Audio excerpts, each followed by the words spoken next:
Allu Arjun arrest మీద ముఖ్యమంత్రి రేవంత్ రెడ్డి చాలా డీటెయిల్గా మాట్లాడాడు. నిన్న ఢిల్లీలో Aaj Tak agenda India today group వాళ్ళ కార్యక్రమంలో పాల్గొన్నాడు. అదొక చర్చా వేదిక. అందులో India today group editor Rahul Kamal నిర్వహించిన చర్చా కార్యక్రమంలో రేవంత్ రెడ్డి చాలా అంశాల మీద మాట్లాడాడు. అందులో అల్లు అర్జున్ వ్యవహారం కూడా ఉంది. ఆయన మాటలు బట్టి మనకు అర్థమైతే ఏంటంటే ఈ కేసులో అల్లు అర్జున్దే బాధ్యత అనేటువంటి అభిప్రాయాన్ని రేవంత్ రెడ్డి కలిగి ఉన్నాడు అనేది అర్థమవుతుంది. అల్లు అర్జున్ ఆ థియేటర్కి వచ్చి చాలా హంగామా చేశాడు. కారులో వచ్చిన వాడు కారులో దిగి థియేటర్లోకి వెళ్లకుండా థియేటర్ దగ్గరకు వచ్చిన తర్వాత కారులోంచి బయటకు వచ్చి చేతులు ఊపి అక్కడ కొంత హంగామా చేశాడు. ఆ హంగామా వల్లే ఈ స్టాంపీడ్ జరిగింది. ఫలితంగా ఆ తొక్కిసలాట్లో ఒక మహిళ మరణించాల్సి వచ్చింది. ఇంకో మాట కూడా ఏమన్నాడంటే, నేను హోంమంత్రిని, నా దగ్గరే శాంతి భద్రతల పోర్ట్ఫోలియో కూడా ఉంది, కాబట్టి నాకంతా తెలుసు ఏం జరిగిందో, నా ఆధ్వర్యంలోనే అల్లు అర్జున్ అరెస్ట్ జరిగింది అన్నట్టుగానే మాట్లాడాడు. అల్లు అర్జున్ పెద్ద స్టార్ అయితే ఏంటి గొప్ప, ఆయన సినిమా పెద్ద హిట్ అయితే ఏమిటి గొప్ప అని కూడా మాట్లాడాడు.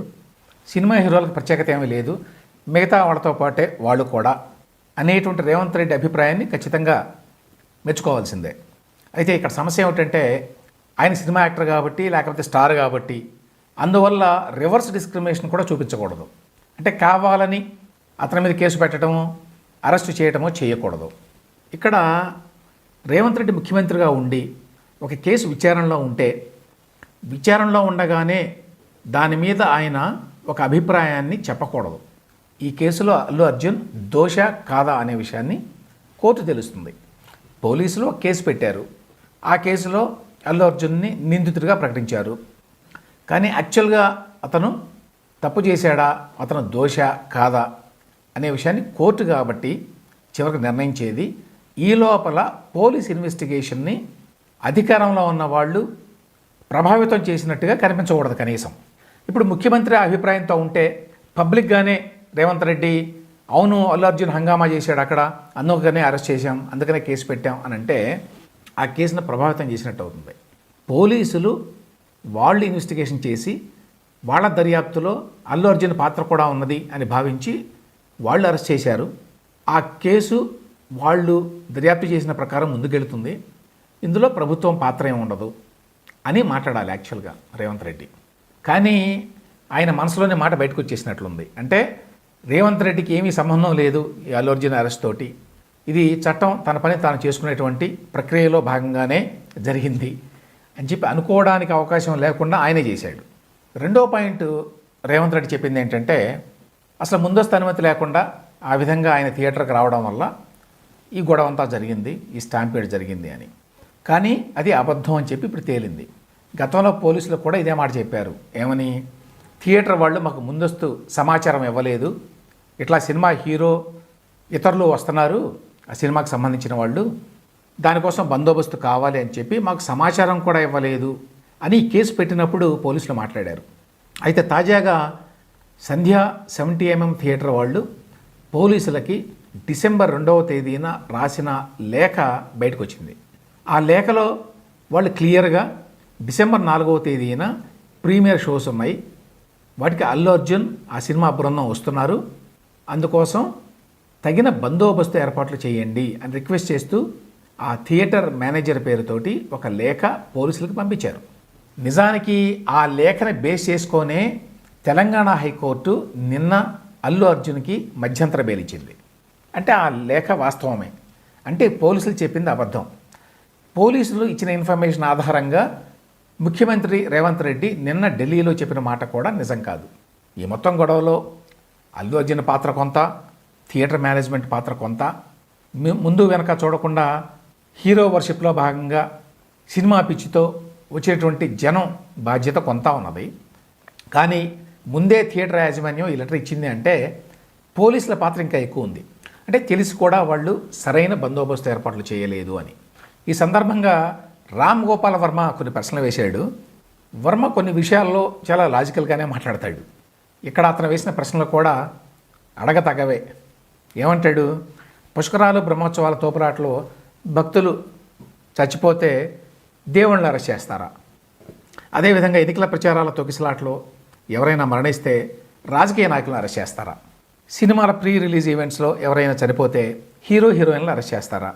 అది చివరికి ఏమంటాడు, భద్రతా ఏర్పాట్లని పోలీసులు నిర్వాహకులు తప్ప హీరోలు నాయకులు ఎట్లా కంట్రోల్ చేయగలరు? ఓవరాల్గా అది వాస్తవం.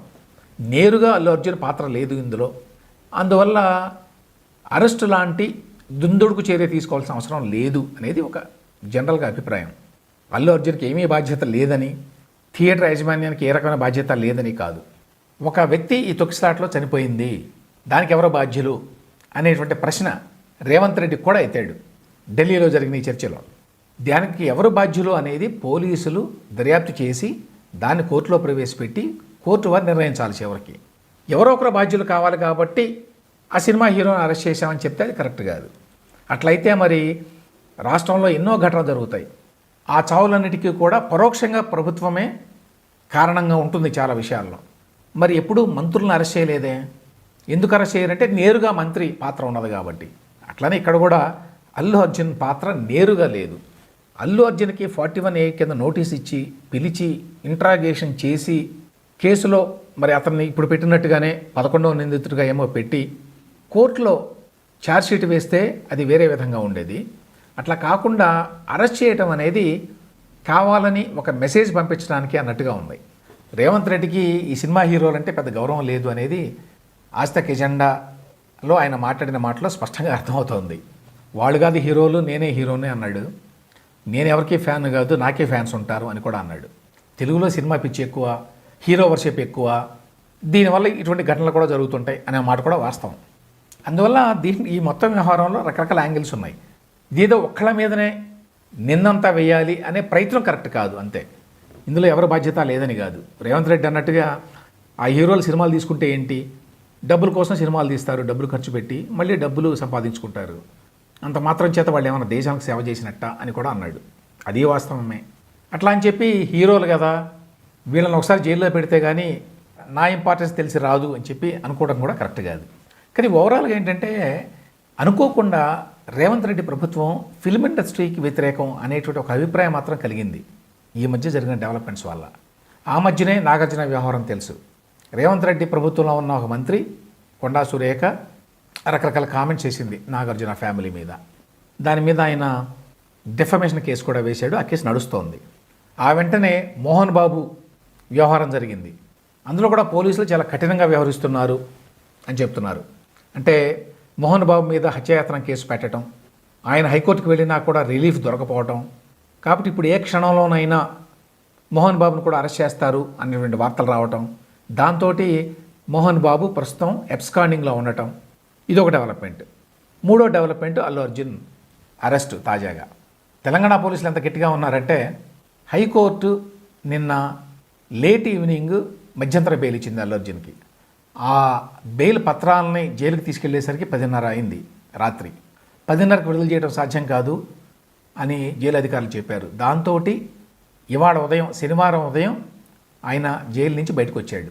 అంటే ఒక నైట్ జైల్లో గడిపాడు అల్లు అర్జున్ చివరికి. ఈ వరుస డెవలప్మెంట్స్ చూస్తే తెలంగాణ ప్రభుత్వానికి ఫిల్మ్ ఇండస్ట్రీ పట్ల ఎంతో కొంత వ్యతిరేకత ఉంది. తెలుగు ఫిల్మ్ ఇండస్ట్రీ మీద, ఆ ఇండస్ట్రీలో పెద్దల మీద ఏదో కోపం ఉంది అని అనిపించక మానదు.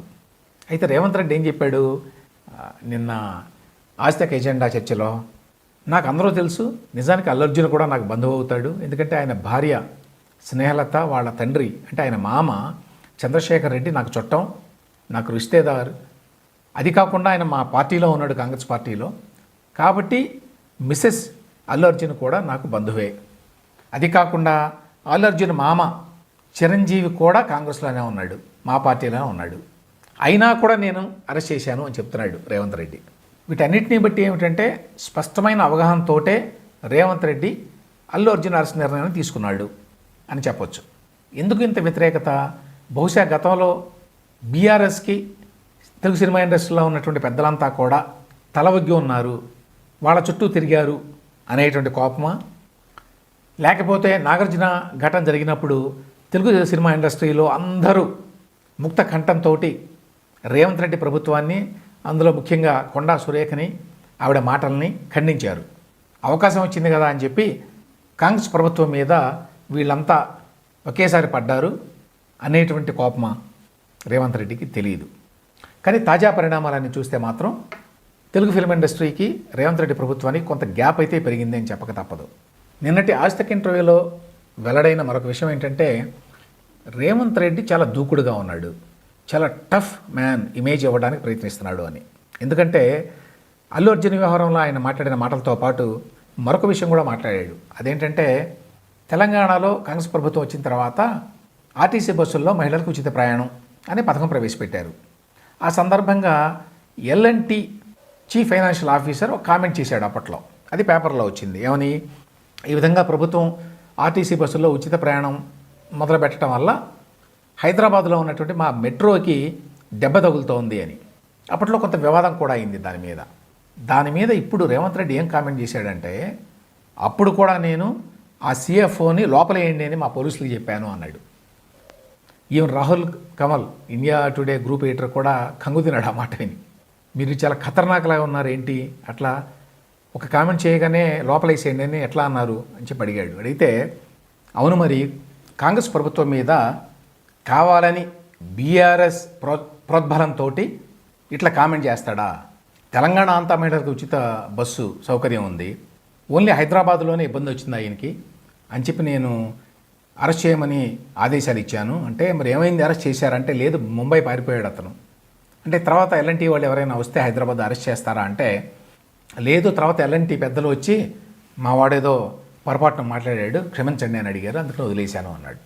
ఈ వ్యవహార శైలి వల్ల ఒక రకంగా రేవంత్ రెడ్డి చాలా టఫ్ పాలిటీషియను, టఫ్ చీఫ్ మినిస్టరు అనేటువంటి ఒక ఇమేజ్ వస్తుంది. ఇప్పుడు ఢిల్లీలో మరి ఇండియా టుడే గ్రూప్ నిర్వహించిన చర్చలో ఏ మాటలు అన్నాడు అంటే అది దేశవ్యాప్తంగా కూడా ఆ ఇమేజ్ కొంత వెళ్తుంది.